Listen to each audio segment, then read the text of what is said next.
Hello students, आज का हमारा टॉपिक है प्राइस इलास्टिसिटी ऑफ डिमांड। तो इस चैप्टर में हम डिमांड के बारे में कंटिन्यूस पढ़ रहे थे। अब जो अगला टॉपिक जो शुरू होने जा रहा है वो इलास्टिसिटी ऑफ डिमांड। तो अब तक हमने लॉ ऑफ डिमांड में ये पढ़ा कि प्राइस में चेंज होने का डिमांड पर क्या इफ़ेक्ट होता है, या इनके बीच में जो इनवर्स रिलेशन है उसके बारे में हमने पढ़ा। लेकिन इस इनवर्स रिलेशन का मैग्नीट्यूड कितना है, एक्चुअल में प्राइस के चेंज का कितना इफेक्ट पड़ता है, उस रेशियो की बात उस लॉ में नहीं की गई थी। लॉ में केवल इतनी बात की गई थी कि प्राइस चेंज होने की वजह से डिमांड में चेंज होता है, वो इन्वर्स होता है, यानी प्राइस इंक्रीज होती है तो डिमांड डिक्रीज, और प्राइस डिक्रीज होती है तो डिमांड इंक्रीज। ये हमने लॉ पढ़ा था। लेकिन इलास्टिसिटी आपको ये बताएगी कि उसमें कितना पोजीशन में चेंज होगा, या उसके चेंज का रेशियो क्या रहेगा, या हम ये कह सकते हैं रिस्पॉन्सिवनेस को प्रेजेंट करती है इलास्टिसिटी, कि एक्चुअल में दोनों के बीच में उसका इफेक्ट का रेशियो क्या रहेगा। तो यहाँ पे इलास्टिसिटी एक फैक्टर का डिमांड में चेंज को प्रेजेंट करती है, और आपके सिलेबस में केवल और केवल प्राइस इलास्टिसिटी की बात की गई है। इसका मतलब प्राइस में चेंज की वजह से डिमांड में जो पोजीशन में चेंज होगा हम उसको कहते हैं price elasticity of demand. Price elasticity of demand के लिए सबसे बड़ा नाम जो लिया जाता है वो लिया जाता है एल्फ्रेड मार्शल का, और इसके अलावा कुछ डेफिनेशन इसकी दी जा सकती है। जैसे बाउल्डिंग की एक डेफिनेशन है कि elasticity of demand measures the responsiveness of demand to change in price. और प्राइस इलास्टिसिटी का फॉर्मूला आप ऐसे लिख सकते हैं, इलास्टिसिटी को ई से प्रेजेंट करेंगे, और ये केवल प्राइस की बात कर रहा है तो यहाँ पे हम कर देंगे पी। इलास्टिसिटी, प्राइस इलास्टिसिटी, तो ये होता है फॉर्मूला इसका परसेंटेज चेंज इन डिमांड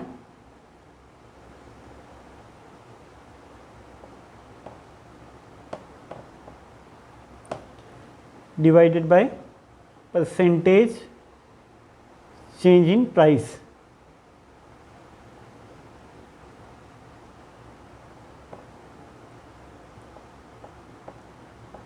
ये हो गया प्राइस इलास्टिसिटी का formula, percentage change in demand divided by percentage change in the price.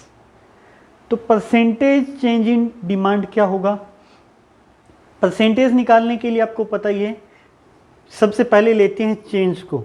तो परसेंटेज चेंज इन डिमांड की बात करें तो डिमांड में चेंज को हम प्रेजेंट कर सकते हैं डेल्टा क्यू से, यानी कि इनिशियल क्वांटिटी और करंट क्वांटिटी के डिफरेंस को डेल्टा क्यू, और बेस क्वांटिटी क्या थी क्यू इंटू 100। ये लिख सकते हैं हम percentage change in quantitative demand के लिए। और दूसरा परसेंटेज चेंज इन प्राइस, तो प्राइस में चेंज को हम रिप्रेजेंट करेंगे डेल्टा पी से, और बेस प्राइस आपकी पी इंटू 100, यानी कि आप ये लिख सकते हो delta Q upon Q into 100 divided by delta P upon P into 100। ये आप लिख सकते हो। इसको मैं थोड़ा सा एलोबरेट कर देता हूँ, बोर्ड को रफ करके दोबारा बता देता हूँ।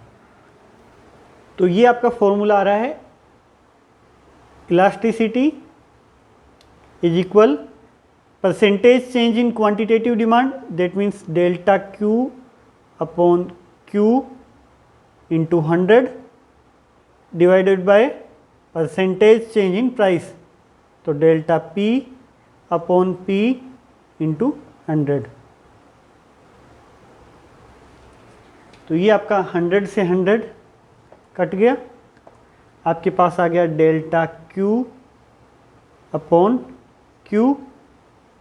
ये डिवाइड में है तो मल्टीप्लाई करेंगे, इसका इन्वर्स हो जाएगा, पी ऊपर चला जाएगा, डेल्टा पी नीचे आ जाएगा, पी अपॉन डेल्टा पी। ऐसे लिख सकते हो इस फॉर्मूले को। या फिर आप ऐसे भी कर सकते हो कि डेल्टा डेल्टा वाले एक साइड लेके आए, तो इसको ये लिख सकते हो delta Q upon delta P into P upon Q. अब यहाँ पे आपको पता है ये आपकी डिमांड कर्व की स्लोप थी, delta Q into divided by delta P. तो कहने का मतलब ये है डिमांड कर्व की स्लोप से ही इलास्टिसिटी डिसाइड होती है। तो यहाँ पे आपकी इलास्टिसिटी का फॉर्मूला है, आप ये भी लिख सकते हो delta Q upon Q into P divided by delta P, या फिर ये फॉर्मूला भी हो सकता है delta Q upon delta P into P upon Q, या फिर बेसिक फॉर्मूला जो हम यूज करते हैं percentage change in quantity demanded divided by percentage change in price. ये है आपका प्राइस इलास्टिसिटी का फॉर्मूला। अब इसके अंदर प्राइस इलास्टिसिटी चेक करने के कई मेथड हो सकते हैं, 3 मेथड होते हैं, लेकिन आपके सिलेबस में एक ही है, परसेंटेज मेथड और प्रोपोर्शनेट मेथड, क्योंकि ये प्रोपोर्शन को शो कर रहा है, क्वांटिटी और प्राइस में चेंज के पोर्शन को और प्राइस और क्वांटिटी के चेंज के पोर्शन को प्रेजेंट कर रहा है, इसलिए इसको प्रोपोर्शनेट मेथड भी बोला जाता है। तो परसेंटेज चेंज का फॉर्मूला ये है आपके सामने जो लिखा हुआ है, delta Q upon delta P into P upon Q. अब इसकी वैल्यू क्या रहेगी प्राइस इलास्टिसिटी की, हमें इसका बेनिफिट क्या होगा, ये बेनिफिट तभी हमें समझ में आएगा जब हम इसकी वैल्यू को डिफाइन कर पाएंगे। तो वैल्यू डिफाइन करने के लिए इसकी डिग्री ली जाती है, डिग्री रिप्रेजेंट करती है कि इसका मैग्नीट्यूड क्या है, इसका लेवल क्या है। तो यहाँ पे हम प्राइस इलास्टिसिटी की डिग्री या प्राइस इलास्टिसिटी के टाइप्स के बारे में बात करेंगे। तो हम बात करेंगे degree of price elasticity. Normally degree of price elasticity को डिग्री मापने के लिए इसको 5 टाइप में इसकी डिग्री को डिवाइड किया जाता है। सबसे पहली होती है परफेक्ट इलास्टिक, दूसरा परफेक्ट इनइलास्टिक, तीसरा इसका ये हो सकता है इलास्टिक या हाई डिग्री इलास्टिक, चौथा हो सकता है इनइलास्टिक या लो डिग्री इलास्टिक, और पांचवा हो सकता है यूनिटरी इलास्टिक।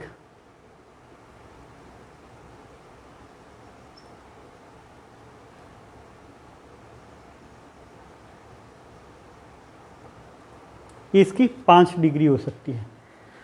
पहली परफेक्टली इलास्टिक डिमांड, दूसरा परफेक्टली इनइलास्टिक डिमांड, तीसरा इलास्टिक डिमांड, या फिर इसको बोल सकते हैं हम इलास्टिक डिमांड को हाई डिग्री इलास्टिसिटी, और चौथा हो सकता है आपका इनइलास्टिक डिमांड, इसको हम बोल सकते हैं लो डिग्री इलास्टिक डिमांड, और पांचवा होता है unitary elastic.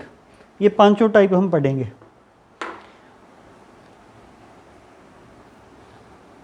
Perfect elastic, elastic या इलास्टिसिटी यूज समझिए कि किसी एक फैक्टर का दूसरे फैक्टर पे जो प्रेशर पड़ता है, यानी पहले फैक्टर की वजह से दूसरे फैक्टर में जो चेंज आता है उसको इलास्टिसिटी बोलते हैं। आप ये समझिए जो इलास्टिक हम यूज करते हैं उसके ऊपर हम प्रेशर लगाते हैं, उसको खींचते हैं तो उसमें कितना चेंज आता है। तो उसमें हो सकता है कुछ इलास्टिक ऐसे हों जिन पे जितना मर्जी प्रेशर लगा दिया जाए कोई चेंज नहीं होता, कुछ इलास्टिक जो रबर बैंड होते हैं ऐसे होते हैं जिन पे हल्का सा चेंज लगाते ही बहुत ज़्यादा चेंज होता है। इसी टाइप से हमारी इलास्टिसिटी की प्राइस इलास्टिसिटी की 5 डिग्री है। सबसे पहले परफेक्ट इलास्टिक। परफेक्ट इलास्टिक यानी कि उसमें इलास्टिसिटी बहुत ज़्यादा होती है जब प्राइस में चेंज हुए बिना ही डिमांड में चेंज हो जाता है, तो इसको बोलते हैं हम प्राइस परफेक्ट इलास्टिक। तो इसको हम डायग्राम से अगर समझें तो ये देखिए,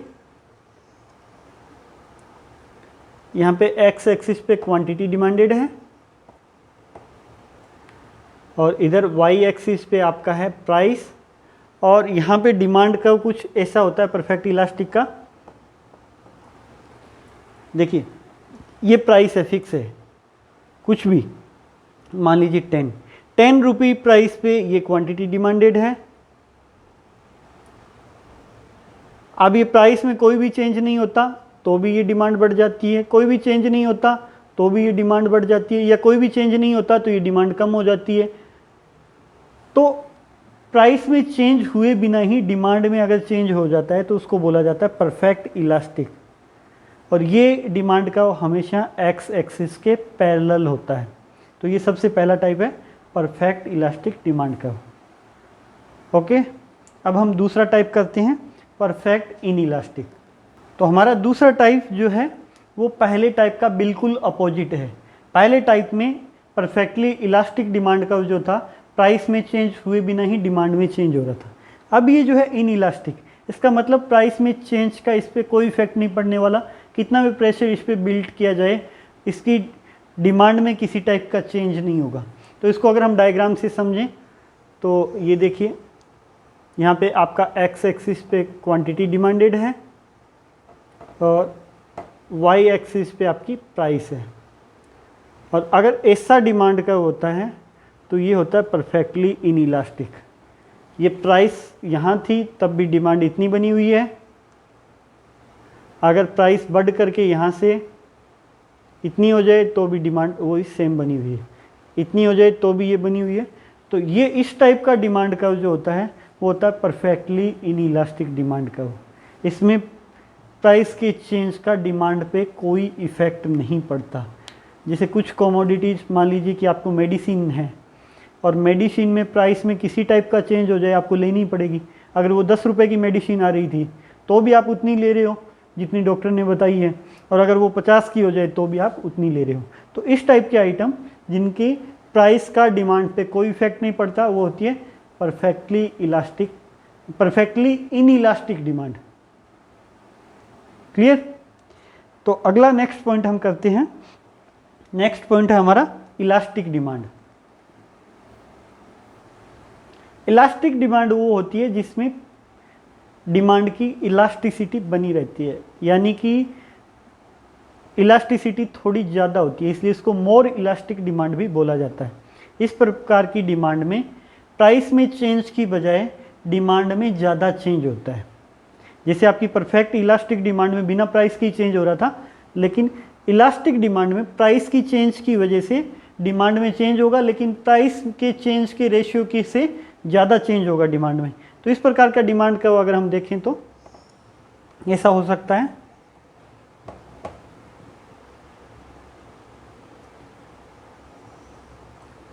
देखिए ये प्राइस थी तब आपकी डिमांड ये थी, अब प्राइस कम होकर के ये हो गई तो डिमांड ये हो गई। तो यहाँ प्राइस में चेंज की वजह से जैसे ही प्राइस डिक्रीज होती है डिमांड इंक्रीज होती है, ये लॉ ऑफ डिमांड कहता है। और ये प्राइस में चेंज का रेशियो जो है वो इतना है और क्वांटिटी में चेंज का रेशियो इससे ज़्यादा है, तो ये ज़्यादा इलास्टिक है। यानी कि इसको मोर इलास्टिक डिमांड बोल सकते हैं, हाईली इलास्टिक डिमांड बोल सकते हैं, या फिर आप इसको इलास्टिक डिमांड भी बोल सकते हैं। तो ये आपका तीसरा टाइप है इलास्टिक डिमांड। अगला जो टाइप है हमारा वो है इन इलास्टिक डिमांड। ये है इन इलास्टिक डिमांड, या इसको लो इलास्टिक डिमांड भी बोल सकते हैं। तो जैसे हाई इलास्टिक डिमांड जो थी उसको इलास्टिक डिमांड भी बोलते हैं, वैसे ही लो इलास्टिक डिमांड को हम इन इलास्टिक डिमांड भी बोल देते हैं। इसकी इलास्टिसिटी काफ़ी कम होती है। ऐसी सिचुएशन में जितना प्राइस में चेंज होता है उतना डिमांड में चेंज नहीं होता। अगर हम डायग्राम से देखें तो ये आपका ओ एक्स एक्सिस जहाँ पे हमने ली है क्वांटिटी डिमांडेड, और ये वाई एक्सिस जहाँ पे हमने लिया है प्राइस। अब अगर प्राइस की चेंज की बजाय डिमांड में चेंज कम हो तो ये होता है आपका इन इलास्टिक डिमांड कर्व या लेस इलास्टिक डिमांड कर्व। तो इसमें क्या हो रहा है, ये प्राइस थी तब डिमांड ये थी।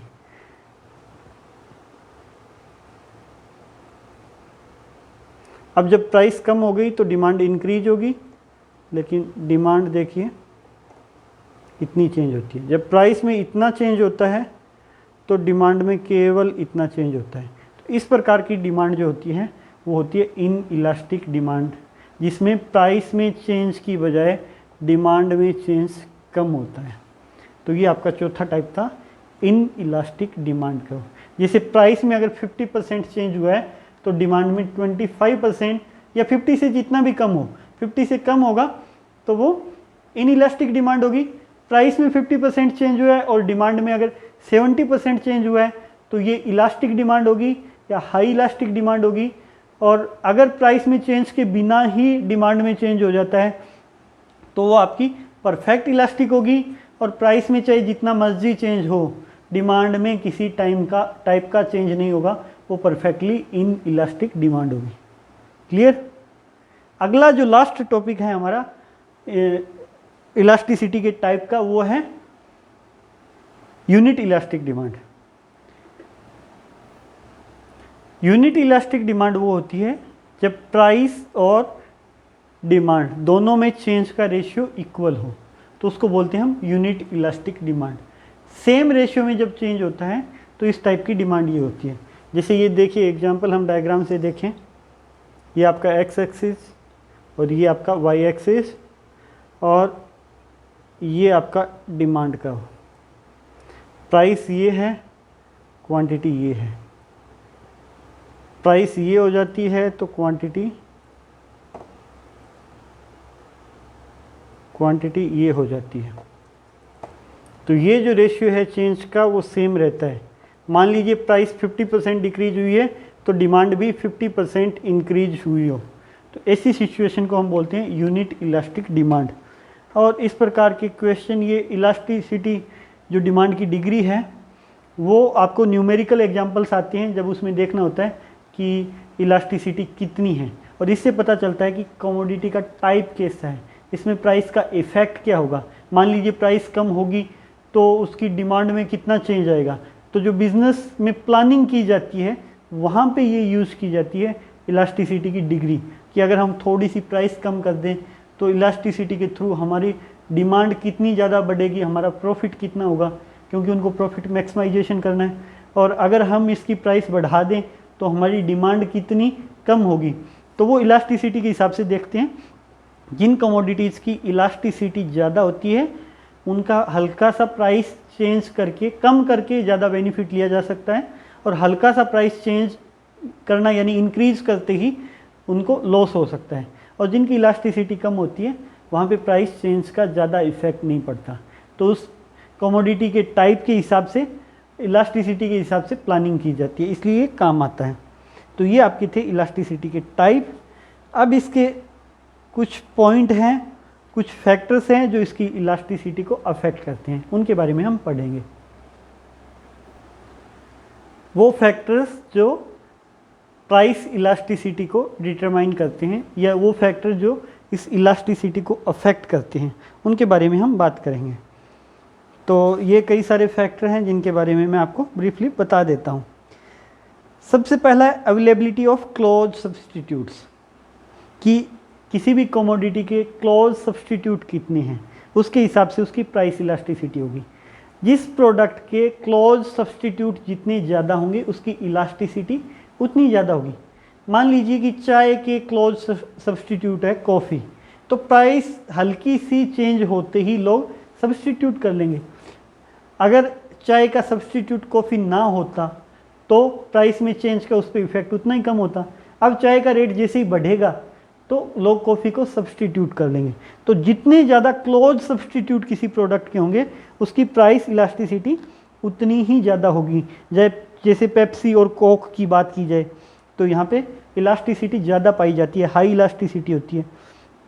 कोई मेडिकल की जो आइटम्स होते हैं जिनकी सब्सटीट्यूट नहीं होता उनकी इलास्टिसिटी उतनी ही कम होती है।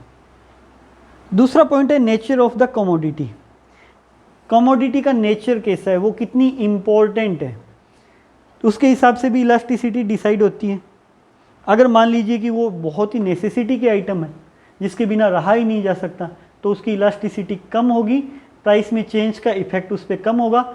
अगर वो लग्जरियस आइटम होगा तो उसके हिसाब से उसकी इलास्टिसिटी होगी, और अगर वो कंफर्ट का आइटम होगा तो उसकी इलास्टिसिटी उतनी ही ज़्यादा होगी। लोग उसकी बजाय दूसरे प्रोडक्ट को सब्सटीट्यूट करना शुरू कर देंगे, या फिर उसको पोस्टपोनमेंट भी किया जा सकता है, रोका भी जा सकता है। तीसरा proportion of total expenditure. Total expenditure का कितना पार्ट उस पर कंज्यूम किया जा रहा है वो भी डिपेंड करता है। अगर किसी कमोडिटी पे टोटल एक्सपेंडिचर का एक बहुत बड़ा अमाउंट पे किया जा रहा है तो उसकी इलास्टिसिटी ज़्यादा होगी, यानी कि हमारे डेली यूजेस के वो आइटम जिन पे हमारी इनकम का एक बड़ा सोर्स कंज्यूम किया जाता है, एक बड़ा सोर्स इनकम का एक बड़ा पार्ट जहाँ पे लगाया जाता है, उनकी इलास्टिसिटी ज़्यादा होगी। और वो आइटम जैसे माचिस की डिब्बी हो या फिर नमक की थैली हो, ये आइटम जिनमें बहुत कम अपनी इनकम का पार्ट लगता है, उनकी इलास्टिसिटी कम होती है। रेट बढ़ भी जाएगा तो उस पर कोई फ़र्क नहीं पड़ने वाला। जैसे नमक का रेट अगर 10 से 15 रुपये हो जाए, 20 रुपये हो जाए, तो नमक के कंजप्शन पे ज़्यादा फर्क नहीं पड़ने वाला। चौथा पॉइंट है हैबिट्स। हैबिट्स भी अफेक्ट करती है। अगर कंज्यूमर की हैबिट्स ऐसी है, वो उस किसी प्रोडक्ट का हैबिचुअल है, वो उसको छोड़ ही नहीं सकता, तो उसकी इलास्टिसिटी कम होगी, उसकी प्राइस का उस पर ज़्यादा इफेक्ट नहीं होने वाला। जैसे लोगों की हैबिट में होता है चाय पीना, तो जो उसके आदी हो जाते हैं, फिर चाहे महंगी हो जाए तो भी पियेंगे, चाहे सस्ती हो जाए तो भी पियेंगे, उसमें उसके पैटर्न में काफ़ी कम चेंज आएगा। और जिन चीज़ों की हैबिट नहीं होती उनमें थोड़ा सा हल्का सा प्राइस में चेंज आती, उनके कंजप्शन पैटर्न में चेंज आ जाता है, तो उनकी इलास्टिसिटी ज़्यादा होती है। अगला पॉइंट है number of uses. Number of uses भी एक बड़ा पार्ट है। किसी प्रोडक्ट के एक से ज़्यादा कंजप्शन किए जा रहे हैं, जैसे दूध से चाय भी बना सकते हो, पनीर भी बना सकते हो, मिठाई भी बना सकते हो, तो ऐसे प्रोडक्ट जिनके यूजेज ज़्यादा हैं उनकी इलास्टिसिटी ज़्यादा होती है, क्योंकि एक आध कंजप्शन पैटर्न को वहाँ पे रोका जा सकता है कि चलो महंगा हो गया तो चलो मिठाई नहीं बनाती हैं, केवल चाय बना लेती हैं, तो उसका कंजप्शन कम किया जा सकता है। तो जिनके यूजेस कम होंगे उनको पोस्टपोन नहीं किया जा सकता। जैसे टूथब्रश का काम है कि वो एक ही काम करेगा, तो उसको क्या करेंगे, महंगा हो गया तो भी आपको लेना पड़ेगा, सस्ता हो गया तो भी एक ही हो जाए, दो थोड़ी लोगे। तो इस प्रकार का उसके यूज कितने हो सकते हैं वो भी डिपेंड करता है। अगला पॉइंट है income of the purchaser. Purchaser की या कंज्यूमर की इनकम कितनी है। अगर बहुत ज़्यादा इनकम होगी तो प्राइस की, कमोडिटी की रेट में चेंज का उस पर कोई ज़्यादा इफेक्ट नहीं पड़ने वाला। वो अगर इनकम ज़्यादा इनकम टारगेट ग्रुप वाला है तो वो उसको कोई खास फर्क नहीं पड़ता। रेट ज़्यादा हो गया, मान लीजिए किसी की इनकम 10 लाख रुपए है और उस दूध का रेट 50 रुपये से 60 हो गया, तो उसको कोई फ़र्क नहीं पड़ने वाला। वही अगर एक मजदूर जिसकी इनकम महीने की 5,000 रुपये है और 50 का 60 रुपये जैसे ही दूध होगा, उसका कंजप्शन पैटर्न गड़बड़ा जाएगा और वो कंजप्शन कम कर देगा। तो जिनकी इनकम ज़्यादा होती है, ऐसी सिचुएशन में उन कमोडिटीज़ की इलास्टिसिटी कम हो जाती है। और जो टारगेट ग्रुप जो इसको कंजप्शन करते हैं, जिनकी इनकम कम होती है, तो ऐसी कमोडिटीज़ की इलास्टिसिटी ज़्यादा होती है। अगला है पोस्टपोनमेंट ऑफ कंजप्शन। ये भी ऐसे ही कुछ है। अगर आप किसी कमोडिटी को पोस्टपोन कर सकते हो फ्यूचर के लिए, तो उसकी इलास्टिसिटी उतनी ही ज़्यादा होगी। जैसे ही थोड़ा सा रेट बढ़ेगा, आप सोचोगे कि नहीं अब छोड़ो बाद में ले लेंगे। और अगर किसी को आप पोस्टपोनमेंट नहीं कर सकते तो रेट बढ़ेगा तो भी आपको लेना पड़ेगा। तो ये जो आइटम है, ये जो पॉइंट है जिनसे प्राइस इलास्टिसिटी डिसाइड होती है, ये वो जो फैक्टर हैं जो प्राइस इलास्टिसिटी को डिटरमाइन करते हैं। तो आज के टॉपिक में आपका इतना ही। कल हम नेक्स्ट टॉपिक में हम इसके जो न्यूमेरिकल एग्जाम्पल है वो करेंगे। तो नेक्स्ट वीडियो इसके न्यूमेरिकल एग्जाम्पल्स पे होगी। अब के लिए इतना ही, धन्यवाद।